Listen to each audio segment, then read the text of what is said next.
A minha filha não me convidou para o seu casamento. Contudo, quando a minha rede de hotéis, avaliada em 100 milhões de reais, se tornou notícia, recebi uma mensagem sua.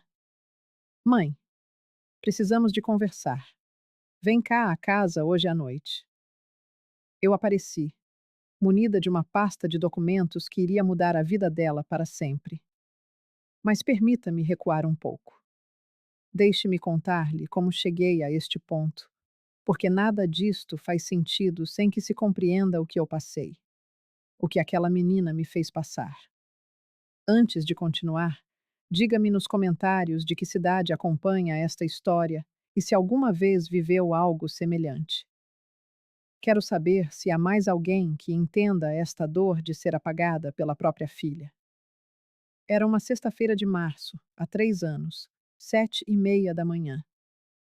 Eu saboreava o meu café na varanda da pousada, aquela em Búzios que comprei depois de o meu Arnaldo falecer. O sol a bater no mar, a brisa suave. Era o meu momento de paz. O único instante em que eu não pensava em contas para pagar, em obras para fazer ou em hóspedes a reclamar do chuveiro. De repente, o meu telemóvel apitou. Uma mensagem no WhatsApp. Era a dona Vera, a minha antiga vizinha da Zona Sul. Ficamos amigas ao longo dos 32 anos que vivi naquele prédio no Humaitá. Ela escreveu: Bené, viste? Vi o quê? Pensei, enquanto respondia. O que foi, Verinha? Ela não me respondeu com palavras. Enviou-me uma captura de ecrã do Instagram. E quando abri aquela imagem, o meu coração, o meu coração simplesmente parou por 3 longos segundos. Juro-lhe. Era uma fotografia da Amanda, a minha Amanda, de vestido branco, longo, rendado, com o cabelo preso num coque elegante e um buquê na mão. O sorriso dela era enorme. Ao seu lado, o Felipe, de fato cinzento e laço, segurava-lhe a mão. A legenda dizia: Oficialmente, senhor e senhora Carvalho, o melhor dia das nossas vidas. A data da publicação? Ontem, quinta-feira, 22 de março. A minha filha tinha se casado e eu não sabia de nada. Fiquei a olhar para aquele ecrã, a piscar os olhos, à espera que fosse uma mentira, uma montagem, uma brincadeira de mau gosto. Mas não era. Havia 347 curtidas e dezenas de comentários. Lindos. Felicidades. Casal perfeito. Tentei ligar-lhe. Chamada recusada. Tentei de novo. O mesmo. Enviei uma mensagem. Amanda, filha, o que é isto? Tu casaste? Um único tique. Mensagem não entregue. Ela tinha me bloqueado. Sentei-me ali, naquela cadeira de plástico branca que comprara no Atacadão por R$ 89, e comecei a chorar. Não aquele choro bonito de cinema. Chorei de forma feia, a soluçar com a mão na boca para não acordar os hóspedes. O café arrefeceu na chávena, o pão ficou duro no prato. Fiquei ali até ao meio-dia, a olhar para o mar, a tentar entender como é que uma filha faz isto a uma mãe. A dona Vera ligou 3 horas depois. Bené, estás bem? Não, respondi, com a voz embargada. Não estou bem, Verinha. Vem para cá. Passa uns dias comigo. Mas eu não podia. A pousada estava cheia, com 7 quartos ocupados. A conta da luz, de R$ 847, vencia em 2 dias. O frigorífico da cozinha comunitária tinha avariado outra vez, e o técnico cobrava R$ 380 só para vir dar uma vista de olhos. Eu não podia largar tudo e desatar a chorar por aí. Tinha de trabalhar. Tinha de sobreviver. Sabe o que fiz naquela noite?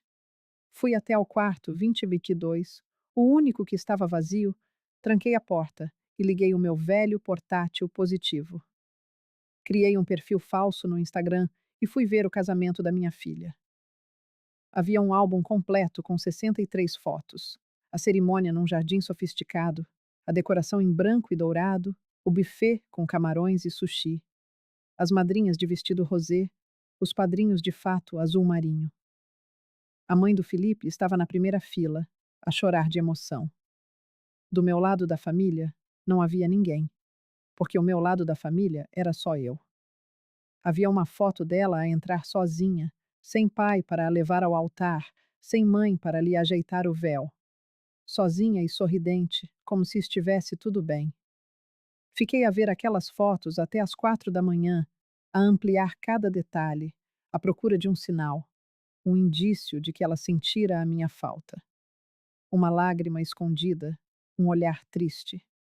Mas não havia nada. Ela estava radiante, completa, sem mim.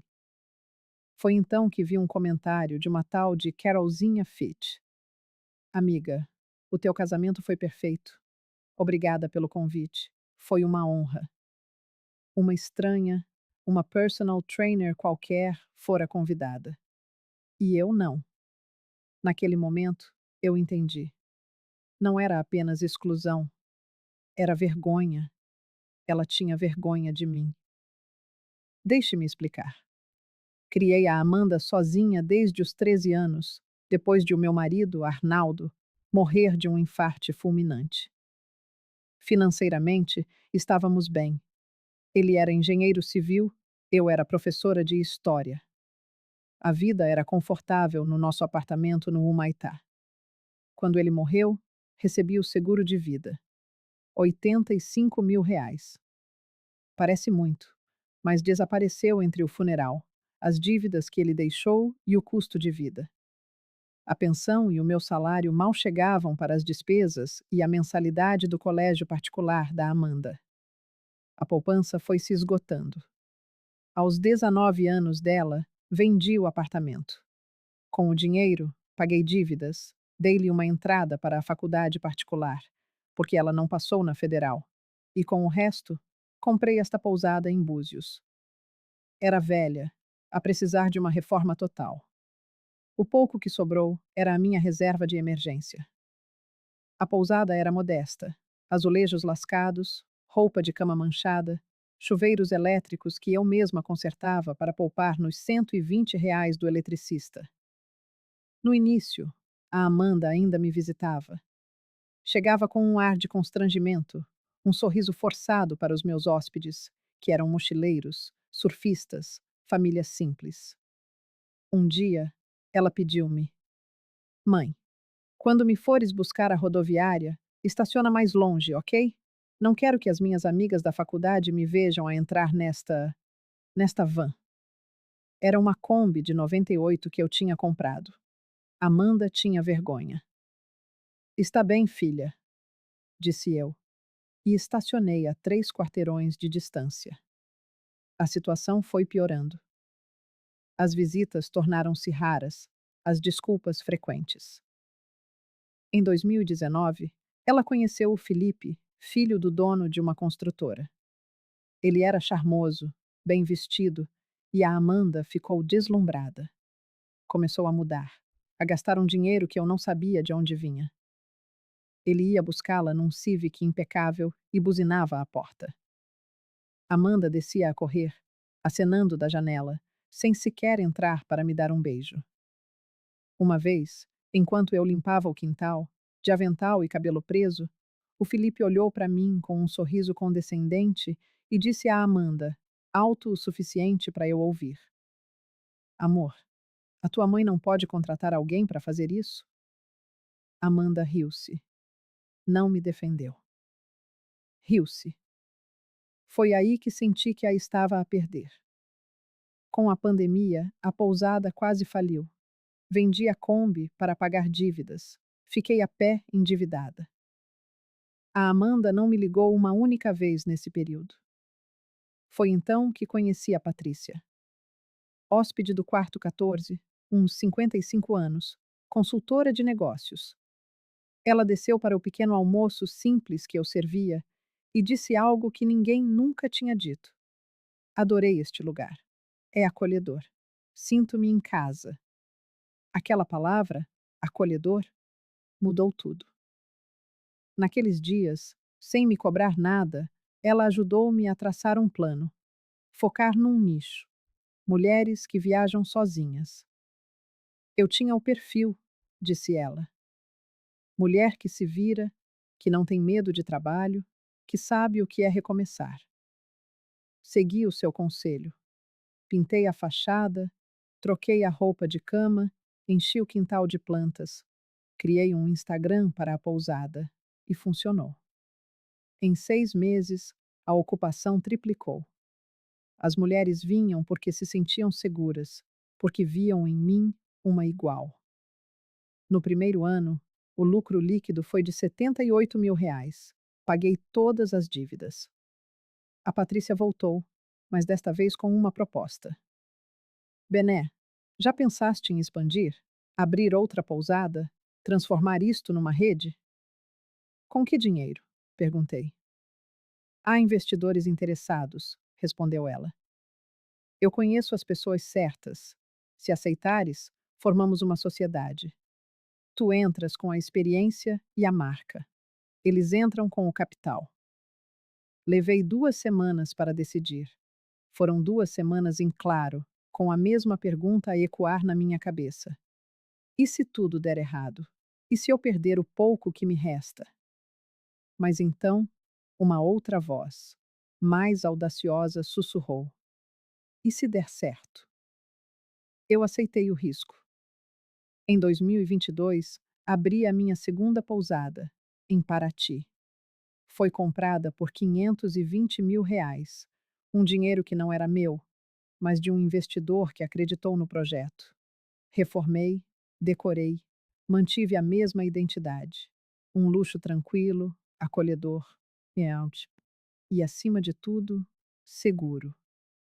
A pousada inaugurou em julho e, em agosto, já não tinha um quarto vago. O sucesso impulsionou o resto. Abri a terceira em Trancoso, a quarta em Ilhabela, a quinta em Jericoacoara. Todas partilhavam o mesmo conceito, todas atraíam o mesmo público. Mulheres a viajar sozinhas, em busca de paz e de um lugar onde se pudessem sentir em casa. Em janeiro de 2025, exatos 3 anos depois daquele dia em que descobri o casamento de Amanda, a minha rede de pousadas foi avaliada em R$ 100 milhões por uma consultoria independente. 100 milhões. A notícia saiu nos jornais. Empresária transforma pousada modesta em império do turismo feminino. E lá estava a minha foto, de óculos e cabelo branco curto, a sorrir em frente à fachada da pousada de Búzios. Foi então que Amanda me enviou uma mensagem. Depois de 3 anos de silêncio. 3 anos em que estive bloqueada. E de repente, do nada. Mãe, precisamos de conversar. Podes vir cá hoje à noite? Hoje à noite.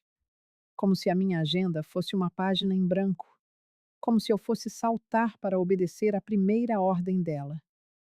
Mas eu fui. É claro que fui. Porque eu precisava de olhar nos olhos dela. Precisava de ouvir o que ela tinha para me dizer. E mais importante, precisava de lhe entregar o que tinha trazido comigo: a pasta. Cheguei à casa dela às 8 em ponto da noite. Um apartamento no Leblon, 12º andar, 3 quartos, varanda gourmet. Um porteiro de luvas brancas, um elevador espelhado, tudo muito chique, polido, exatamente como ela sempre sonhou. Foi ela quem abriu a porta. O cabelo estava preso. Usava uma blusa de seda bege e umas calças sociais pretas. Maquilhagem leve. Linda, ela sempre foi linda. Olá, mãe, disse, sem um abraço, sem sequer se aproximar. Olá, Amanda. Entrei. A sala era enorme. Um sofá de canto cinzento, uma mesa de centro em mármore, quadros abstratos nas paredes. Pairava no ar um cheiro a vela aromática, daquelas caras, de R$ 180 cada. O Felipe estava sentado no sofá. Levantou-se assim que me viu. Benedita. Que bom que veio. Benedita. Não, dona Benedita. Não, sogra. Benedita. Como se eu fosse uma colega de trabalho. Felipe, respondi, e sentei-me na poltrona em frente a eles, pousando a pasta no meu colo. Amanda sentou-se ao lado dele, cruzou as pernas, olhou para o marido, que acenou com a cabeça, como quem autoriza. Vai, podes falar. Mãe, começou ela. Eu sei que não nos falamos há algum tempo. 3 anos, Amanda. 3 anos não é algum tempo. É uma eternidade. E eu sei que te magoei, por não te ter convidado para o casamento e tudo o resto. Tudo o resto. Como se fosse um detalhe sem importância. Mas agora, nós estamos numa situação complicada. Complicada? Perguntei. A minha voz saiu calma, quase fria. Eu estava tranquila.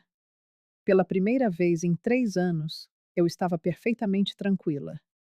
É, interveio o Felipe. Os nossos negócios, investimos em alguns projetos que não correram como esperado. E agora precisamos de um aporte. Aporte. Que palavra elegante para dizer dá-nos dinheiro. Quanto? Perguntei direta. Amanda e Felipe trocaram um olhar rápido. Alguns milhões, disse ele, com a naturalidade de quem pede o saleiro emprestado. Entendo, murmurei. Abri a pasta e retirei a primeira folha. Coloquei-a sobre a mesa de centro, em cima de uma revista de decoração que devia custar uns R$ 35. O que é isso? Perguntou Amanda. Um comprovativo de transferência bancária, expliquei. Para uma conta em teu nome, R$ 18.500, em outubro de 2022. Disseste-me que era para pagar a pós-graduação. Eu. Eu paguei, mãe. Pagaste? Um sorriso frio desenhou-se nos meus lábios. É que eu liguei para a faculdade na semana passada e descobri que nunca frequentaste nenhuma pós-graduação.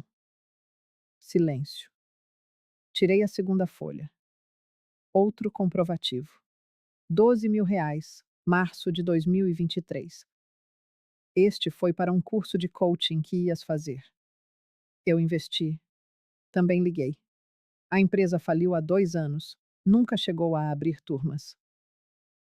Tirei a terceira, a quarta, a quinta folha. Cada uma, um comprovativo. Cada uma mentira. O total. R$ 87.900 transferidos para ela nos últimos 3 anos. Dinheiro que eu tirei das minhas poupanças. Dinheiro que eu enviava porque a minha filha dizia que precisava. Amanda estava pálida. Mãe, eu. Eu não sabia que estavas a controlar.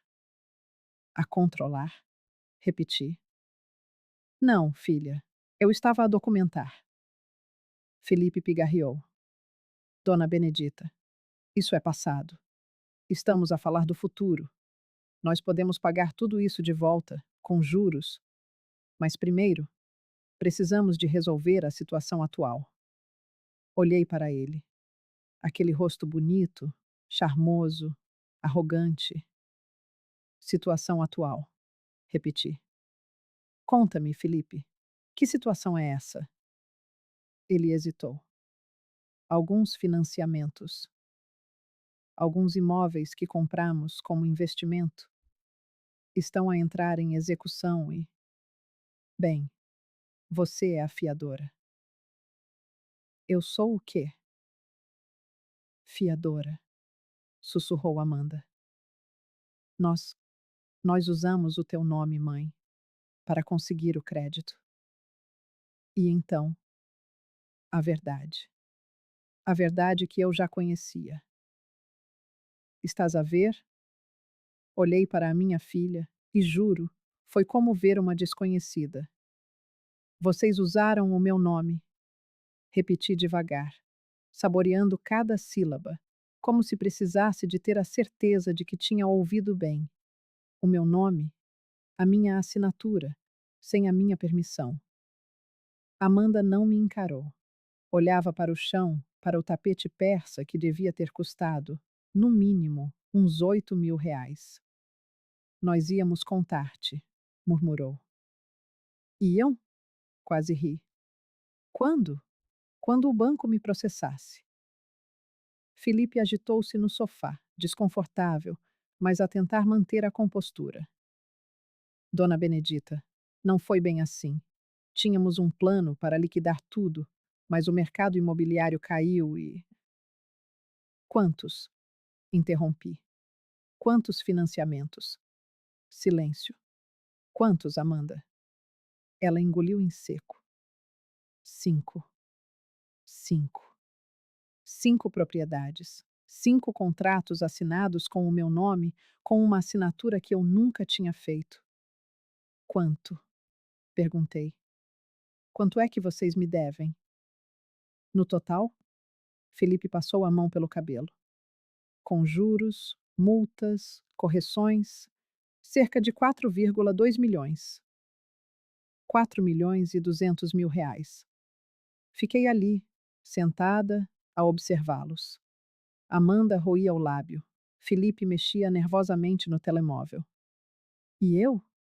Eu estava estranhamente calma, porque já sabia de tudo. 3 dias antes, na segunda-feira, a Patrícia tinha me ligado. Eram umas 10 da noite. Eu estava no escritório da pousada em Búzios, a fechar as contas do mês. Benê, estás sentada? Perguntou ela.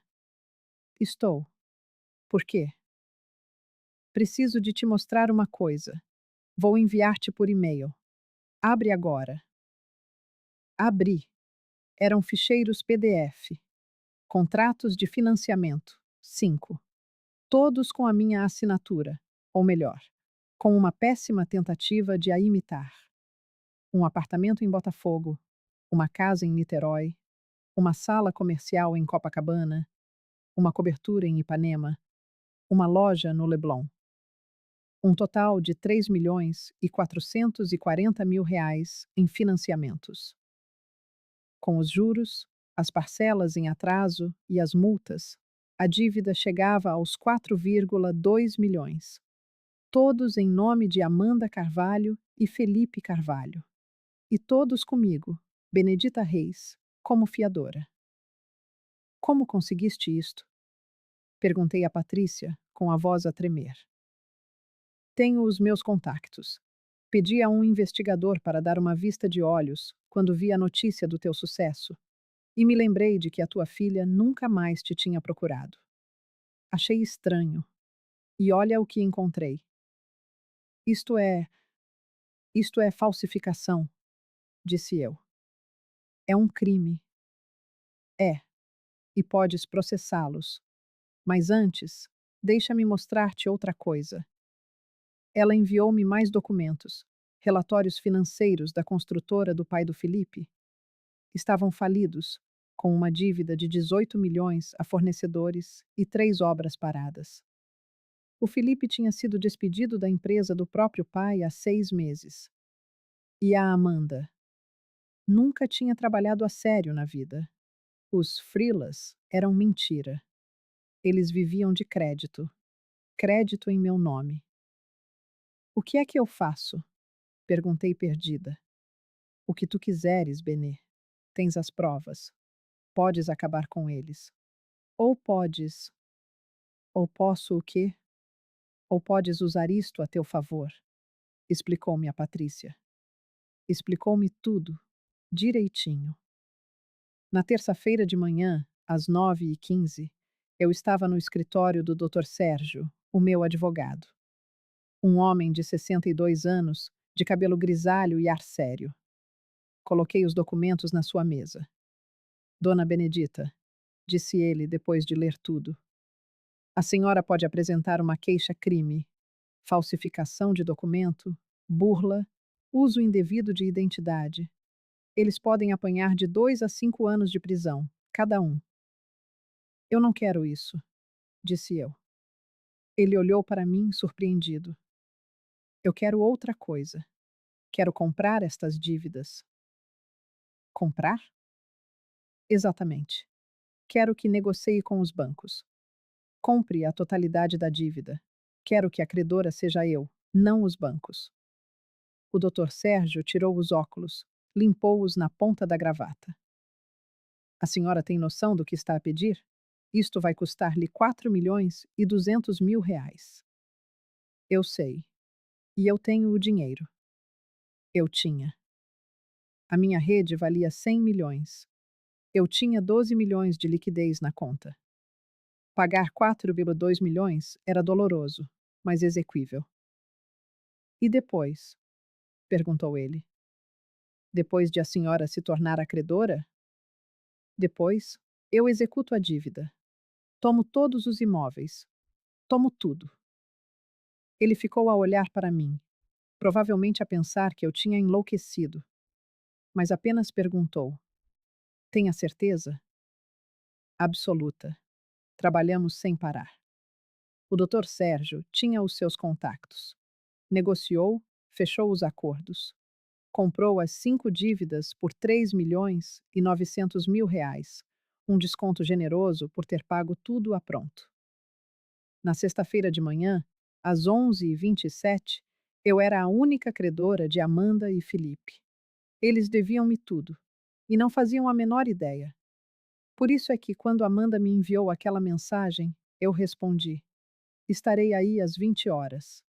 E fui, com a minha pasta. De volta à sala deles, naquela noite. 4.200.000, repeti eu. E vocês querem que eu faça o quê? Que eu pague? Estamos a pedir-te um empréstimo, mãe, disse Amanda. E a voz dela tinha aquele tom de criança mimada que acha que consegue tudo com uma birra.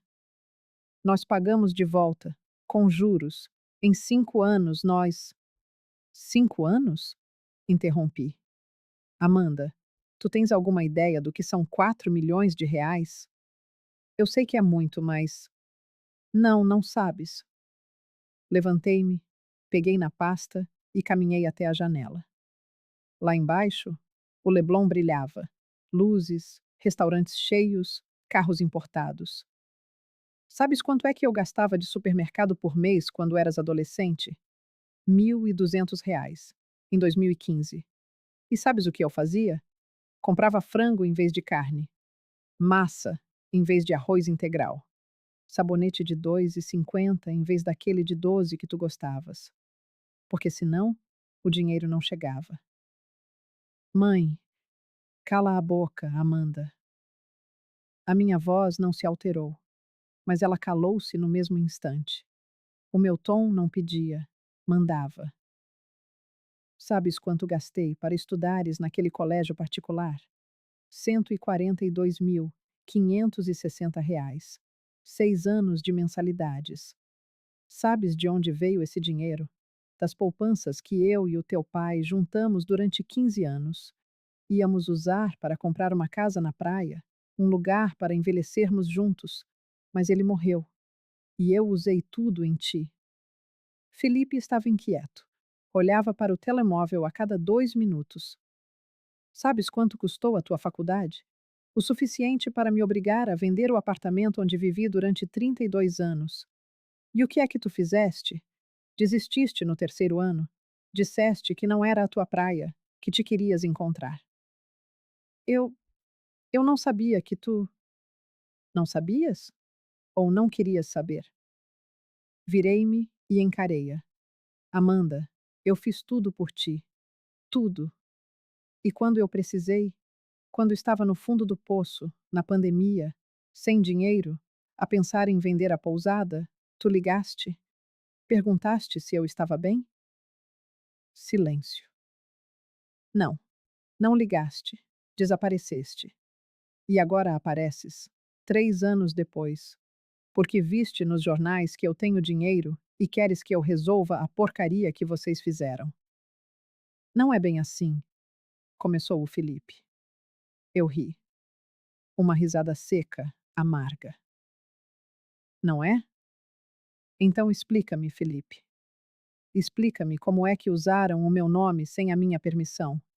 Como é que falsificaram a minha assinatura? Nós não falsificamos, tentou Amanda. Tirei mais documentos da pasta. Coloquei-os na mesa. Estes são os contratos originais, com a assinatura que vocês forjaram. Pousei outro papel. E este é um laudo grafotécnico. Contratei um perito. Ele confirmou. A assinatura não é minha, é uma imitação. Os dois estavam lívidos. E sabem o que isso significa? Significa que vocês cometeram um crime. Falsificação ideológica. Artigo 299 do Código Penal. Pena de 1 a 5 anos de reclusão. Mãe, pelo amor de Deus! A voz de Amanda era um fio. Ela se levantou, veio na minha direção, a mão estendida numa súplica. Afastei-me com um gesto brusco. Não encosta em mim. Mãe, eu te imploro. A gente pode resolver isso. A gente paga. A gente. Pagar com o quê, Amanda? Minha voz era gélida. Vocês estão falidos. O pai dele o demitiu. Você nunca trabalhou um dia sequer na vida. E o resultado? 5 imóveis penhorados e uma dívida que chega aos 4 milhões. Felipe também se levantou, as mãos em um gesto de apaziguamento. Dona Benedita, a senhora precisa entender. A gente estava numa situação difícil. O mercado parecia promissor. Achamos que daria certo. Situação difícil? Repeti, a ironia pingando de cada sílaba enquanto meu olhar varria o luxo ao redor. Um apartamento de quase 3 milhões, carro importado na garagem, roupas de grife e jantares em restaurantes caros toda semana. Isso é dificuldade? Vocês viviam bem, Felipe. Bem demais, aliás. Com o meu dinheiro? Com o meu nome? Voltei para a poltrona. Sentei-me, cruzei as pernas e abri a pasta novamente, saboreando o momento. Sabem o que eu fiz esta semana? A pergunta pairou no ar, carregada. Eu comprei as dívidas de vocês. O silêncio que se seguiu foi absoluto, denso, daqueles que doem nos ouvidos. Comprou? Amanda sussurrou, a palavra quase inaudível. Isso mesmo. Negociei com os 5 bancos. Paguei 3.900.000 à vista. Agora, vocês não devem mais aos bancos. Vocês devem a mim. Felipe desabou no sofá, a cor sumindo de seu rosto. E não é só isso, continuei, impassível. Já entrei com o pedido de execução. Todos os 5 imóveis serão tomados, leiloados, e o dinheiro virá para mim. Não. Amanda balançou a cabeça em negação. Não, mãe. Você não pode. Não posso? Claro que posso. Vocês assinaram os contratos, deram os imóveis como garantia e não pagaram. Então, eu vou tomar o que é meu por direito. É legal. É justo.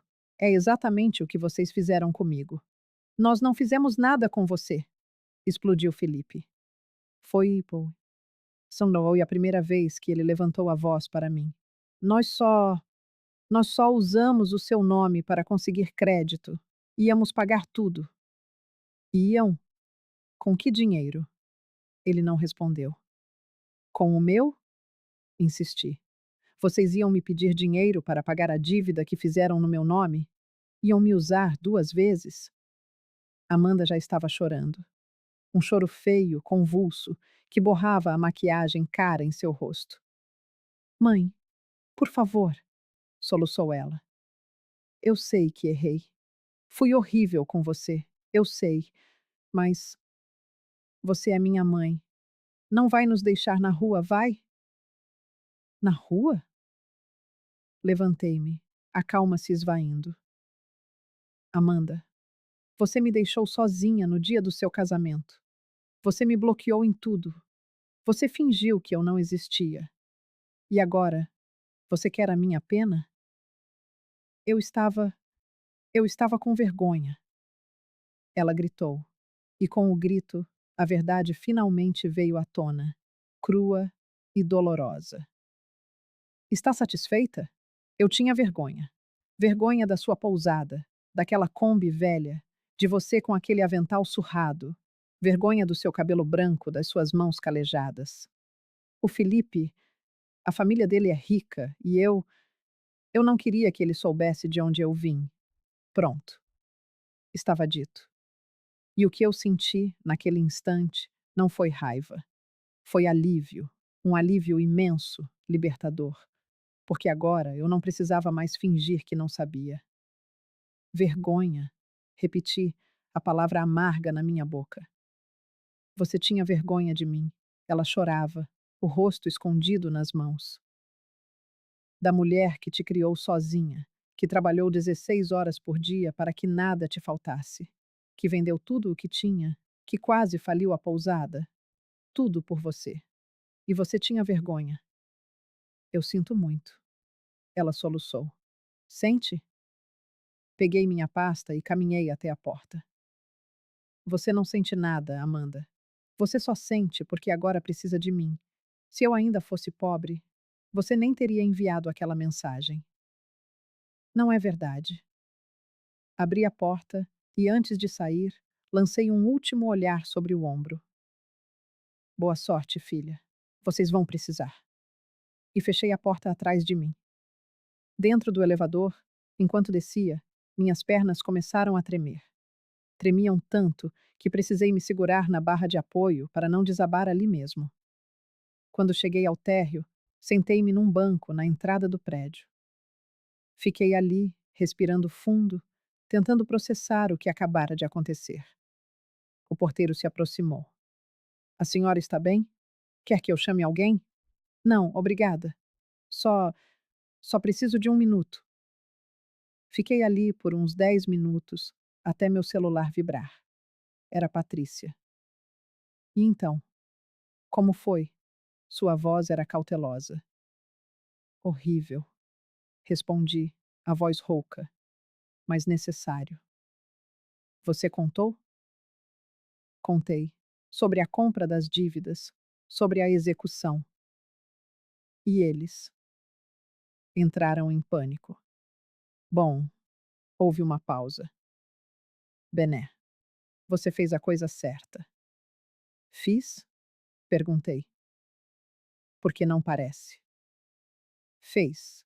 Eles te usaram, te enganaram, forjaram sua assinatura. Você está se defendendo. Mas não era só defesa. Era raiva, dor. Eram anos de humilhação e rejeição transbordando de uma só vez. Patrícia, eu destruí a minha filha. Minha voz falhou. Não. Ela se destruiu sozinha. Você só está juntando os cacos. Será? Voltei para Búzios de madrugada. Foram 170 quilômetros de solidão na estrada escura, com o rádio ligado num volume baixo, tocando um jazz instrumental que servia de trilha sonora para o nada. Minha mente estava vazia. Oca. Cheguei à pousada às 2h43 da manhã. Tudo estava escuro. Todos dormiam. Subi para o meu quarto, o único que eu não alugava, e deitei na cama sem tirar a roupa. Olhei para o teto e o pensamento veio, insistente. O que foi que eu fiz? Você que me ouve agora, me diga. Eu estava errada? Eu exagerei? Porque passei a noite em claro remoendo essa pergunta.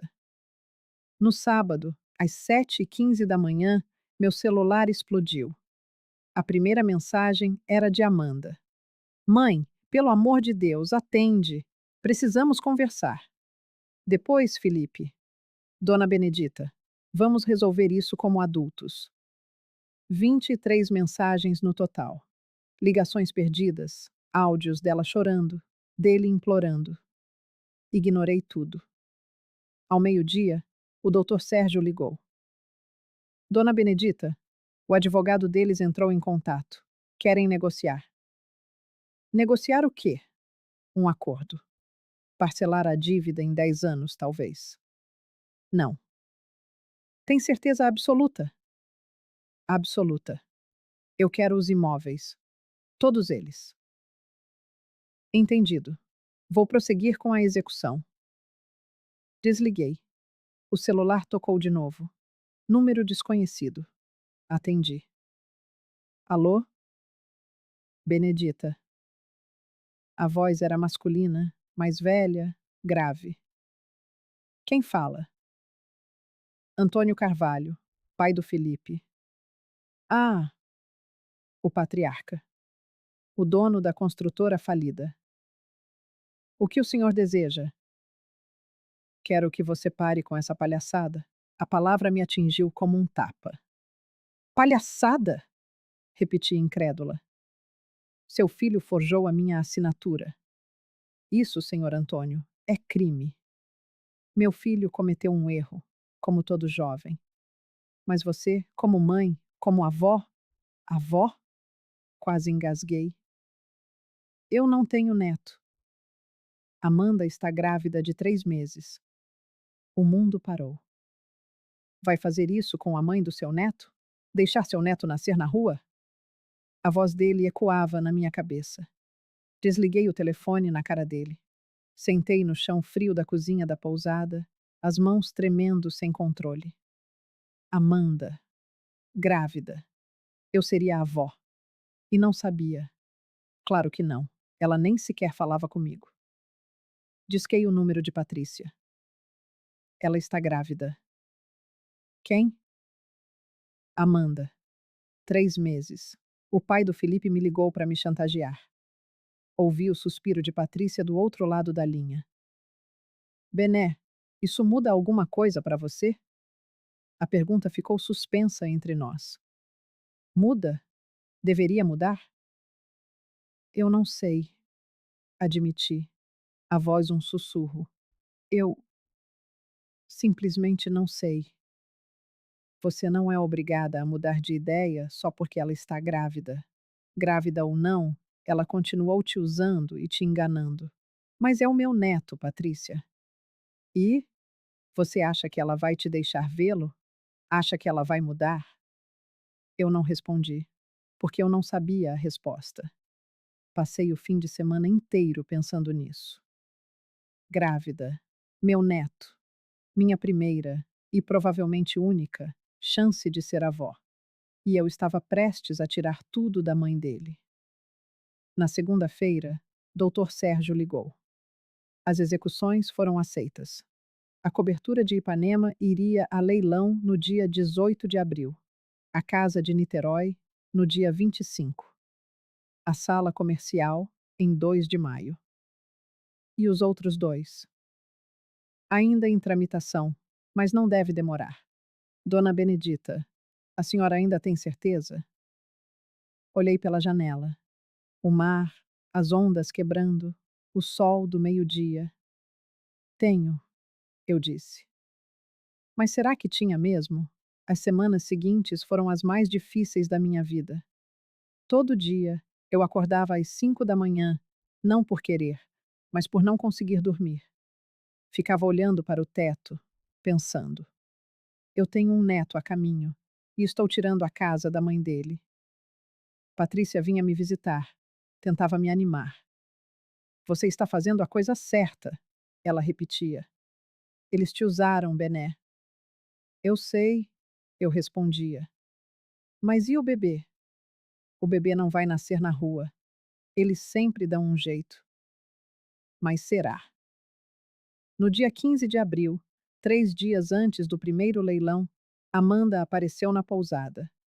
Eu estava na recepção quando a vi parada na porta. Uma barriga discreta, mas já visível sob a blusa branca e larga. Calça jeans, chinelo rasteirinha.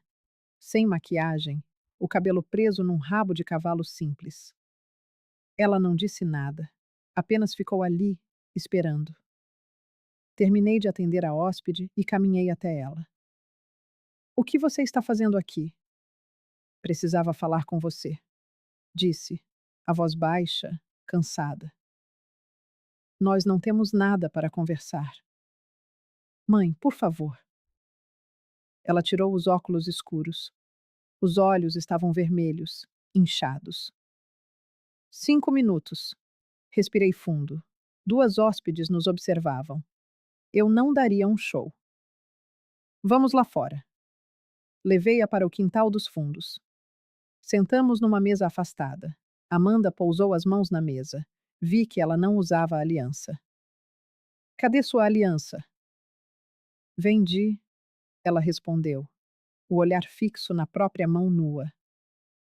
Para pagar o advogado. Ela fez uma pausa.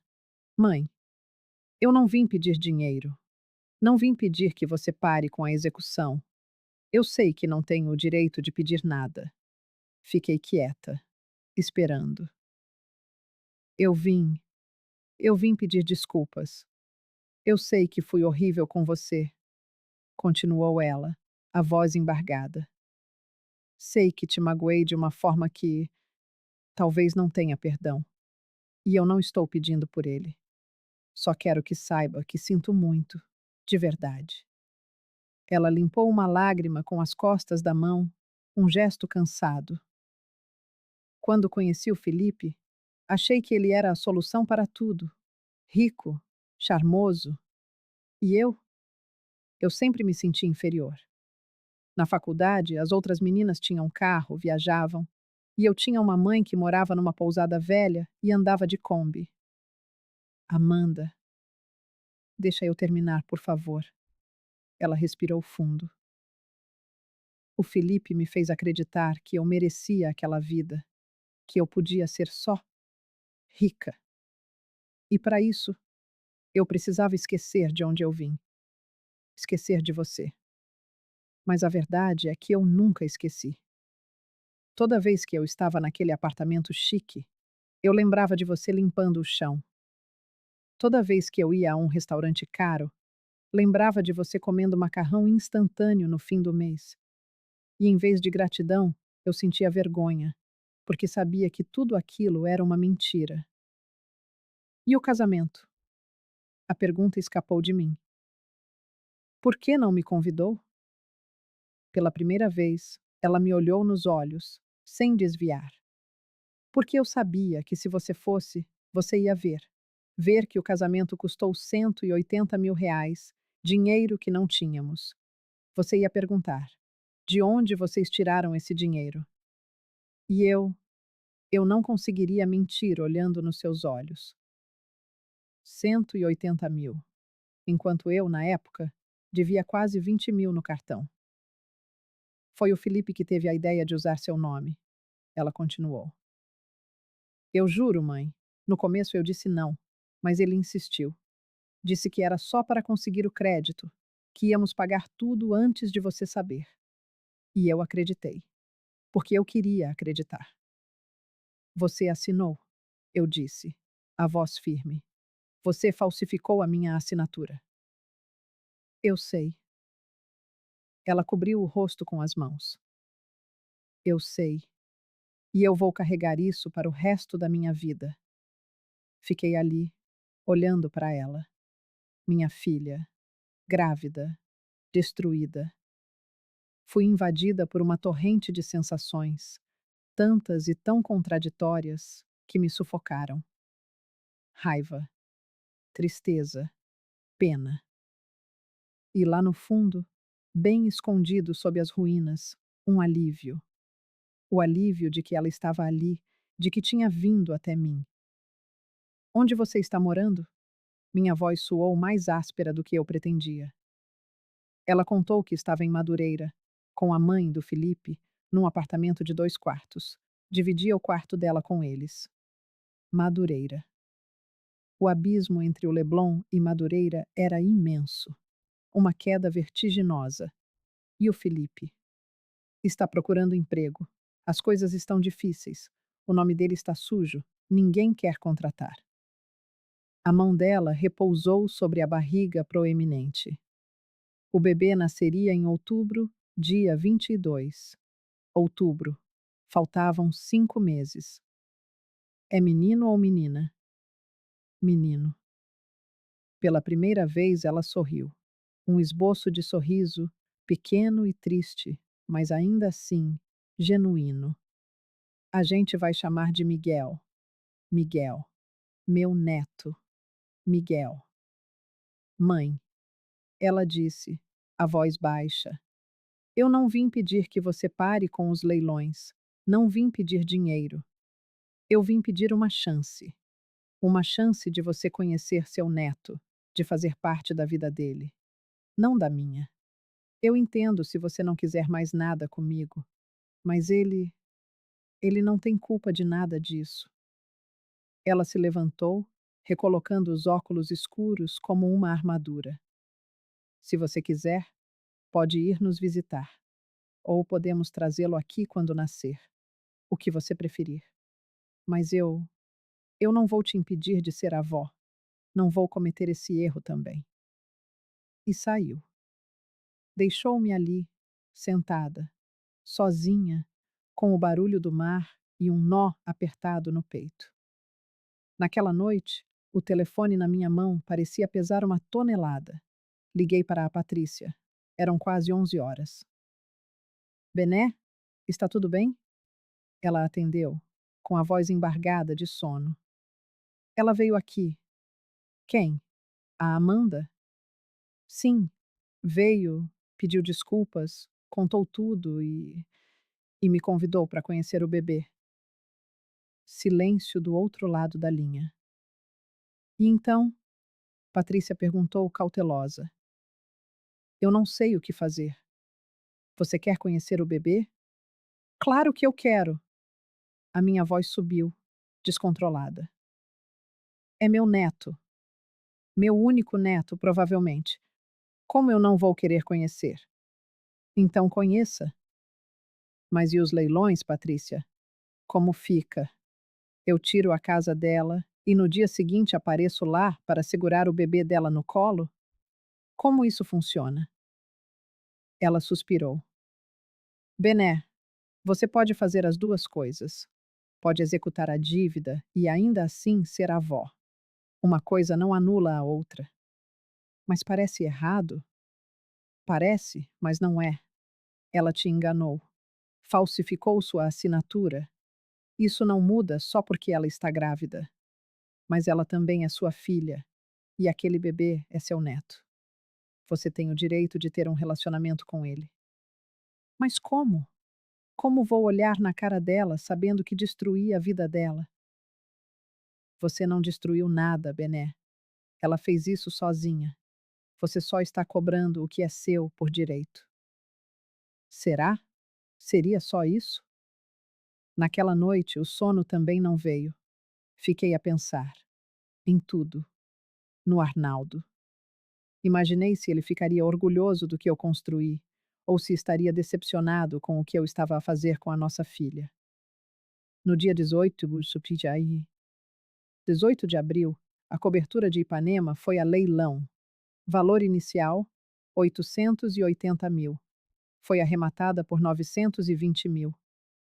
O dinheiro caiu na minha conta, frio e impessoal. Dia 25, a casa de Niterói. 420 mil. Arrematada por 445 mil. Dia 2 de maio, a sala comercial. 310 mil. Arrematada por 335 mil. Total, 1.700.000 reais. Ainda faltavam 2 imóveis. Amanda não ligou. Não mandou mensagem. Nada. E eu também não. Mas pensava nela todos os dias. No Miguel. No meu neto, que nasceria em 5 meses e que eu talvez nunca viesse a conhecer. Foi então que a Patrícia teve uma ideia. Era uma terça-feira, 8 de maio. Ela apareceu na pousada às 10 da manhã, com uma pasta debaixo do braço e aquele seu jeito determinado. Bené, preciso te mostrar uma coisa. Sentamo-nos no escritório. Ela abriu a pasta, revelando plantas, projetos, orçamentos. O que é isto? Perguntei. Um projeto que venho desenvolvendo há tempos. Chama-se Recomeço Prateado. Recomeço prateado? Moradia assistida para mulheres acima de 60 anos. Mulheres que foram abandonadas pela família, que não têm onde morar, que precisam de um lugar seguro. A ideia é transformar imóveis ociosos em residências compartilhadas. Aluguer simbólico, só para cobrir a manutenção.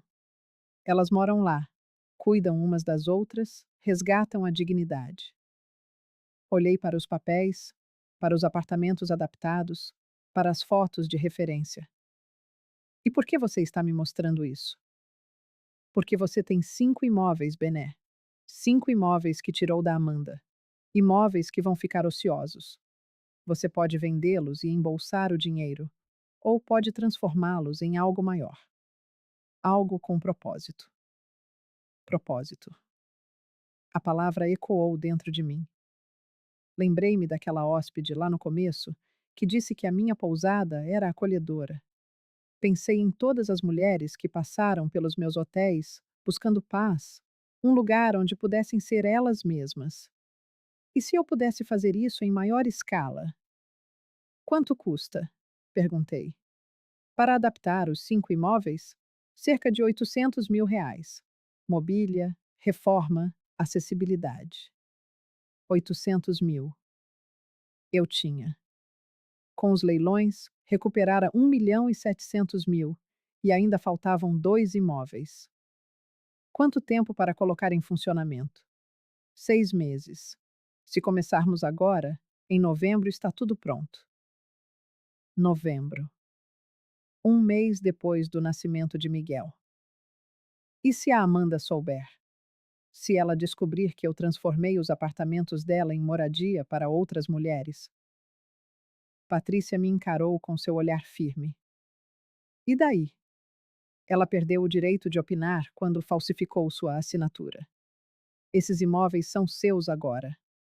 Você faz o que quiser com eles. Tecnicamente, ela estava certa. Mas e emocionalmente? Emocionalmente, a culpa ainda me corroía. Deixa-me pensar, eu disse. Mas no fundo, eu já sabia a resposta. No dia 15 de maio, assinei o contrato. R$ 800.000 investidos no projeto Recomeço Prateado. 5 imóveis. Capacidade para 28 mulheres. A cobertura de Ipanema seria a primeira. Eu mesma acompanhava a obra, ia lá toda semana. Via as paredes ganhando o branco e o azul claro da minha pousada, os quartos sendo adaptados, a cozinha se tornando um espaço comunitário. E cada vez que eu estava ali, o pensamento voltava. Amanda morou aqui. Amanda sonhou aqui. E agora, outras mulheres vão recomeçar aqui. Era estranho, doloroso e, de alguma forma, libertador. Em junho, os 2 últimos imóveis foram a leilão. Total final arrecadado: R$ 2.900.000. Eu havia recuperado quase 3 milhões. Menos os 3.900.000 que paguei em dívidas, o prejuízo era de R$ 1 milhão. Foi o preço da minha justiça. E sabe o que eu senti? Nada. Porque aquele dinheiro nunca tinha sido sobre dinheiro. Tinha sido sobre dignidade. Em julho, a primeira unidade do Recomeço Prateado foi inaugurada em Ipanema. 6 mulheres se mudaram. Dona Célia, de 72 anos, despejada. Dona Rosa, de 68, abandonada pelos filhos. Dona Lourdes, de 74, que vivia na rua. No dia da inauguração, levei bolo e salgadinhos. Sentamo-nos na varanda, tomamos café. Elas choraram. Eu chorei. Dona Benedita, disse Dona Célia, segurando minha mão. A senhora salvou a minha vida. E eu pensei: não, vocês é que salvaram a minha. Aquelas mulheres, com suas histórias de dor, mostraram-me que eu não estava sozinha. Que o abandono dói, mas não nos define. Nos meses seguintes, os outros imóveis foram inaugurados, transformando dor em propósito. E no dia 22 de outubro, às 14h37, Miguel nasceu. Eu soube por uma mensagem de Amanda. Mãe, o Miguel nasceu, 3,4 quilos, 50 centímetros. Estamos bem. Se você quiser vir conhecer, estamos no Hospital da Lagoa, quarto 512. Li aquela mensagem umas 20 vezes. Mãe. Ela me chamara de mãe. Cheguei ao hospital às 5h15. Quarto 512. A porta entreaberta. Bati de leve. Entra. Era a voz dela. Empurrei a porta e a vi, recostada na cama, com um embrulhinho azul no colo. Felipe estava ao lado. Ao me ver, Amanda sorriu. Um sorriso cansado, mas real. Mãe, você veio. Claro que eu vim. Minha voz tremeu. Aproximei-me devagar. Lá estava ele. Miguel, meu neto. Olhinhos fechados, uma boquinha minúscula. Quer pegar? Amanda perguntou. Eu assenti. Ela me passou o bebê com um cuidado infinito. E quando senti o peso dele nos meus braços, o seu calor, o seu cheiro, eu desabei. Chorei ali, no meio daquele quarto de hospital, segurando meu neto, sentindo um amor que eu nem sabia que ainda era capaz de sentir. Oi, Miguel, sussurrei. Oi, meu amor. Eu sou a sua avó. Ele abriu os olhinhos por um instante, olhou para mim, e eu juro que ele me reconheceu. Amanda também chorava. Felipe tinha saído, deixando-nos a sós. Mãe, ela disse, eu sei que não mereço seu perdão, mas obrigada. Obrigada por dar essa chance para o Miguel. Eu olhei para ela, minha filha, assustada e arrependida. Amanda, eu disse, eu não sei se te perdoo. Ainda não. Talvez nunca. Mas você é minha filha. E este aqui, apontei para o Miguel, é meu neto. E eu não vou perder isso. Não de novo. Fiquei ali por 1 hora, apenas segurando Miguel, prometendo-lhe em silêncio que eu estaria presente. Ao sair, já de noite, mandei uma mensagem para a Patrícia. Conheci meu neto. Lindo demais. Acho que vou conseguir. Ser avó, sem esquecer o que aconteceu. Obrigada. A resposta foi imediata. Sabia que você ia conseguir. Orgulhosa de você, Bené. Agora vai e ser a melhor avó do mundo. E era exatamente isso que eu pretendia fazer. 1 ano depois, novembro de 2026. Estou aqui, na varanda da pousada em Búzios, a mesma de sempre. O sol nasce no mar e o cheiro de maresia me envolve. Ao meu lado, no carrinho, dorme Miguel, com 1 ano e 1 mês. Está a funcionar. De um jeito estranho, torto, mas está a funcionar. Naquele primeiro ano, eu ia ao Rio toda quinta-feira. Saía de Búzios às 7, chegava a Madureira às 9h15. Ficava por algumas horas. Ajudava com o bebê, cozinhava, voltava. No começo, o clima era pesado, as conversas eram curtas, apenas o essencial. Ele mamou às 6. Está na hora da vacina. Uma distância educada. Felipe mal aparecia. Conseguira um emprego como assistente administrativo numa empresa de logística. Ganhava R$ 3.200, uma fração do que ganhava antes. Com um nome sujo e uma pena alternativa a cumprir aos sábados por falsificação, as portas se fecharam. Amanda também arranjou um emprego como atendente numa loja de roupas, por R$ 1.800 por mês. A sogra cuidava do Miguel nos dias em que ela trabalhava. Juntos, mal chegavam aos R$ 5.000 por mês. A vida que eles conheciam tinha desaparecido. E a nossa, a minha e da minha filha, estava a ser reconstruída, peça por peça, sobre as fundações do amor por aquele menino. O aluguel que pagavam a dona Márcia, que mesmo sendo mãe de Felipe, fazia questão de cobrar, era de R$ 800. As contas de casa, entre luz, água e gás, somavam 280. O supermercado consumia 1.400. Para o bebê, entre fraldas, leite e remédios, iam mais 650. Com os 420 do transporte, sobrava-lhes 1.450 por mês para cobrir roupas, emergências e qualquer imprevisto. Era uma vida no limite, muito apertada, mas eles estavam a conseguir sobreviver. E quanto a mim, eu não dei um único centavo, nenhuma vez. Devem estar a pensar: como assim? É a sua filha, o seu neto. E é verdade. Mas eu não podia.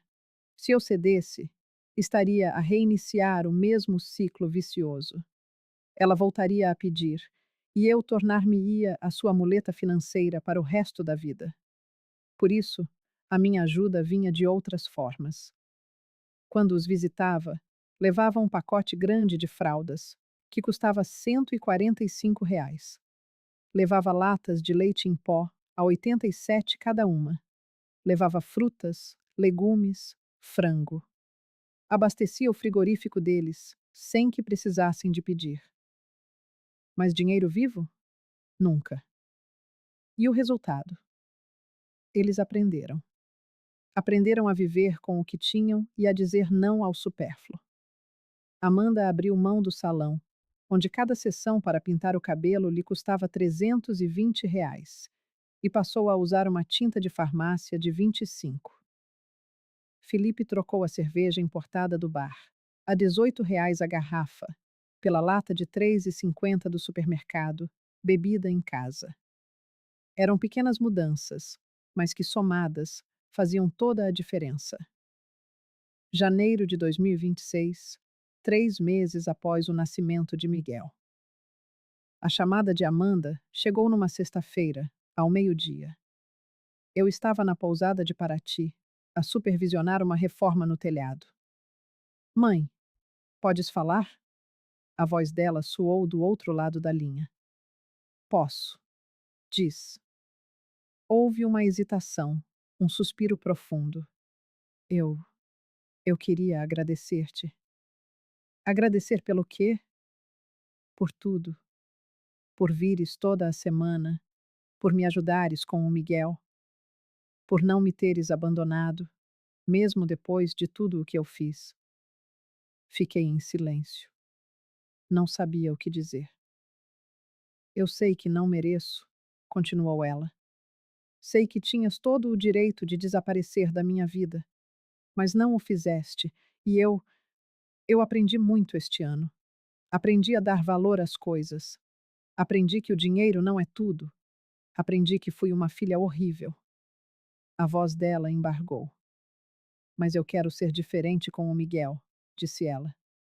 Quero que ele cresça a ver a avó, a ver-te forte, trabalhadora, digna. Quero que ele aprenda contigo o que eu nunca aprendi. Enxuguei uma lágrima discreta. Tu estás a aprender agora, Amanda. Mais vale tarde do que nunca. Será que algum dia me vais perdoar? Respirei fundo, o meu olhar perdido no mar de Paraty, nas ondas que quebravam mansas na areia. Perdoar. Comecei, escolhendo as palavras. Não é esquecer. Eu nunca vou esquecer o que fizeste, a dor que senti, mas também não vou carregar esse peso no peito para sempre. Então, sim, Amanda, um dia. Talvez não hoje, nem amanhã, mas um dia. Ela soluçou do outro lado da linha. Obrigada, mãe. Em março, convidei-a, junto com Miguel, para um fim de semana em Búzios, apenas os dois. Felipe ficou em casa. Eu queria um tempo com a minha filha e o meu neto, sem pressões ou cobranças. Eles chegaram numa tarde de sexta-feira. Miguel, já com 4 meses, era um bebê robusto e sorridente. com aquele ar saudável de quem é bem cuidado. Amanda trazia-o ao colo, equilibrando uma mochila enorme, cheia das coisas dele. Mãe, que saudade deste lugar, disse ela, olhando em volta. A pousada tinha mudado muito desde a última vez que ela ali estivera. Em 2020, era um lugar velho, de paredes descascadas. Agora, estava tudo renovado, pintado, cheio de plantas e com uma decoração que me enchia de orgulho. Mudou, não foi? Comentei. Muito. Ela passou a mão pela parede. E fizeste tudo sozinha. Não sozinha. Tive ajuda. Mas sim, fui eu. Passamos o fim de semana inteiro juntas. Dei banho ao Miguel na banheira que comprara só para ele. Levei-o a ver o mar, molhei-lhe os pezinhos na água. Ele riu, aquela gargalhada deliciosa de bebê. Tiramos muitas fotos. Naquela noite, depois de Miguel adormecer no berço portátil, sentamo-nos na varanda. Duas cadeiras de plástico, duas chávenas de chá e um silêncio confortável entre nós. Foi ela quem o quebrou. Mãe, eu vi na internet sobre o projeto Recomeço Prateado. Senti um nó no estômago. Viste? Vi. 5 imóveis transformados em lares para mulheres idosas. Um deles era a cobertura de Ipanema, não era? É. Ela ficou em silêncio por um instante. No início, senti raiva, admitiu. Pensei, como é que ela pôde? Aquele apartamento era o meu sonho. Mas depois, eu vi as fotos, vi aquelas mulheres a morar lá, felizes, seguras, e percebi que fizeste algo muito maior do que eu alguma vez faria. Olhei para ela. Eu ia usar aquele apartamento para ostentar, confessou, para publicar no Instagram, para mostrar aos outros que eu era rica. Mas tu transformaste-o num lar para mulheres que não tinham nada. Mulheres como tu eras antes. E isso é lindo, mãe. Eu não esperava ouvir aquilo. Não dela. Obrigada, disse eu com a voz baixa. Eu queria conhecer o projeto. Podes levar-me lá um dia? Claro, quando quiseres. Em abril, levei-a. Fomos à cobertura de Ipanema. Amanda, eu e Miguel. As 6 moradoras estavam lá. Dona Célia fazia um bolo, Dona Rosa costurava na sala, Dona Lourdes via televisão. Quando me viram, vieram a correr. Dona Benedita? Que surpresa! Apresentei-as. Esta é a minha filha, Amanda, e este é o meu neto, Miguel. Elas fizeram uma festa. Pegaram no Miguel ao colo, encheram-no de carinhos. Sentamo-nos todas na varanda, a conversar e a rir. E eu vi o olhar da Amanda, a percorrer aquele espaço, a observar aquelas mulheres. E ela estava em paz, sem raiva, sem ressentimento. No caminho de volta, ela disse: Mãe, tenho orgulho de ti. E aquelas palavras valeram mais do que qualquer pedido de desculpas. A vida voltou a testá-los em junho. Felipe perdeu o emprego. A empresa fez um corte de 20% no pessoal, e ele foi um dos dispensados. A chamada de Amanda foi de puro desespero. Mãe, o que é que a gente faz? Não temos dinheiro para o aluguel do próximo mês. Quanto é o aluguel? R$ 800. 800. Eu podia dar-lhes aquele valor sem pestanejar, mas não o faria.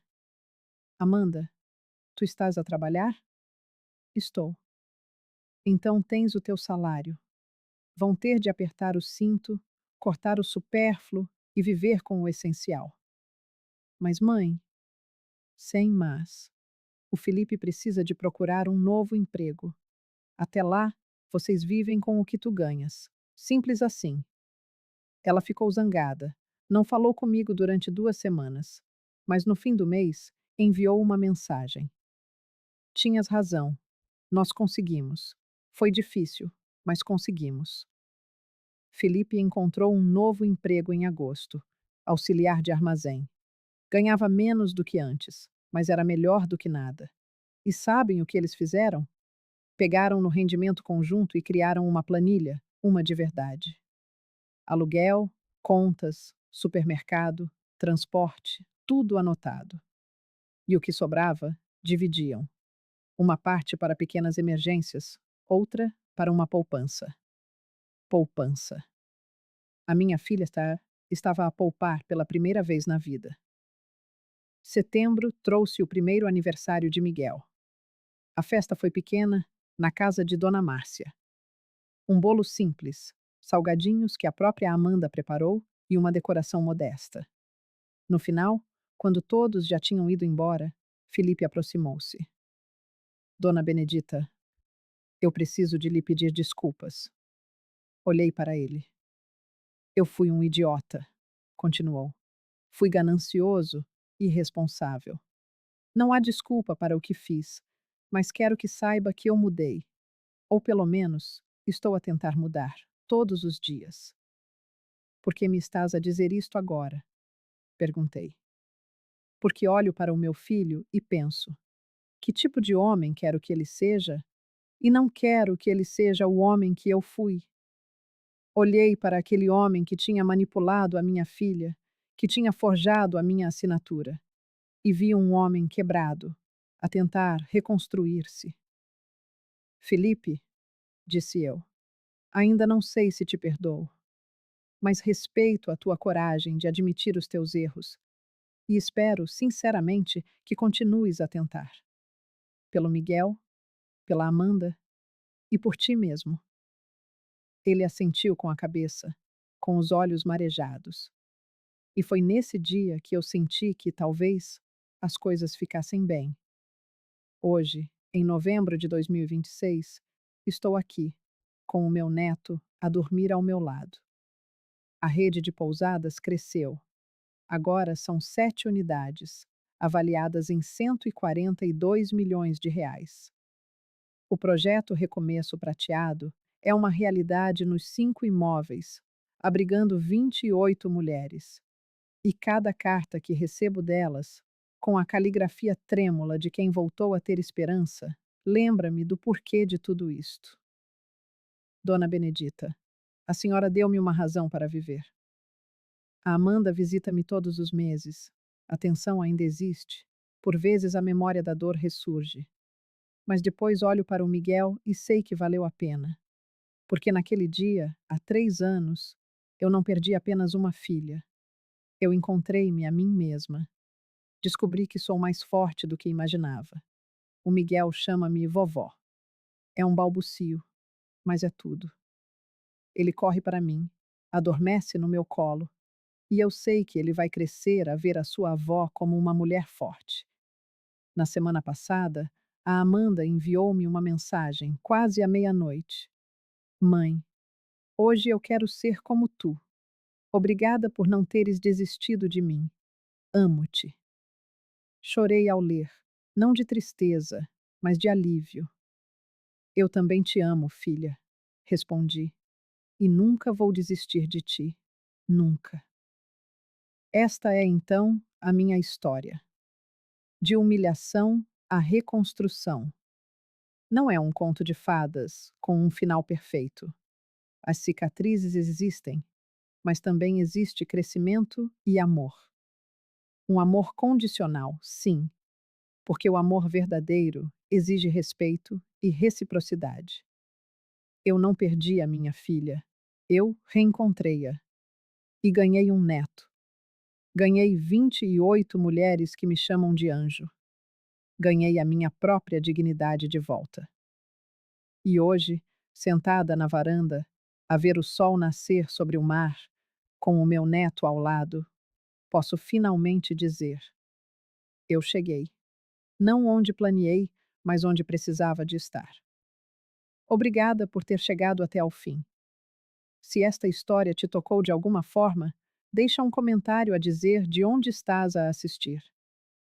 Quero saber que não estamos sozinhas, que há mais gente por aí a reconstruir-se. E se estás a passar por algo semelhante, se foste usada, rejeitada por quem amas, deixa-me dizer-te uma coisa: tu és mais forte do que imaginas. Tu mereces dignidade e podes renascer quantas vezes forem precisas. Nunca desistas de ti. Nunca.